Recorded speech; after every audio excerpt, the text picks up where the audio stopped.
तर जालन्यात गेल्या काही दिवसांपासून मुसळधार पाऊस पडतोय।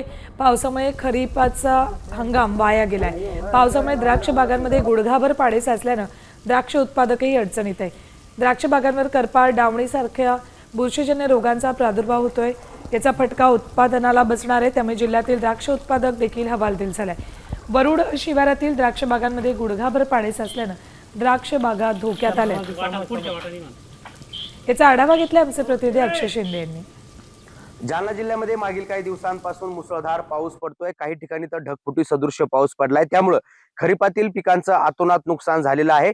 त्याचबरोबर द्राक्ष उत्पादक बागायतदार देखील या पावसामुळे चिंतेत सापडलेले आहे। मी सध्या जालन्यातील वरुड शिवारामध्ये आहे। आपण या ठिकाणी पाहू शकतो की द्राक्ष बागेंमध्ये गुडघाभर पाणी साचलेलं आहे। यामुळे द्राक्ष बागेंवर करपा असेल, डावणी असेल, यासारख्या रोगांचा प्रादुर्भाव होत आहे। खरं तर शेतकऱ्यांनी लाखो रुपये या बागांवरती खर्च केलेला आहे आणि आता गेल्या 8 दिवसापासून बागांमध्ये गुडघाभर पाणी साचलेलं असल्यामुळे विविध रोगांचा प्रादुर्भाव जो आहे तो या द्राक्ष बागांवर होताना आपल्याला पाहायला मिळतोय।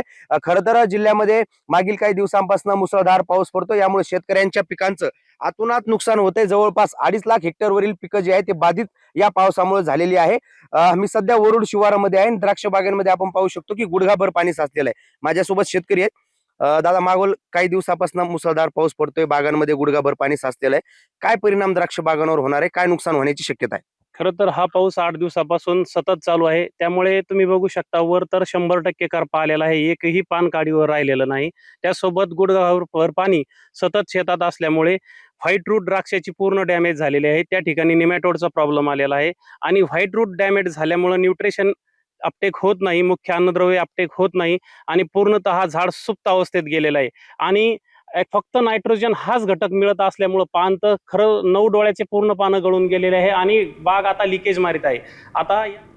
आता isakal.com आहे देशातील नंबर 1 ची मराठी न्यूज वेबसाईट। प्रत्येक अपडेटसाठी isakal.com ला नक्की भेट द्या।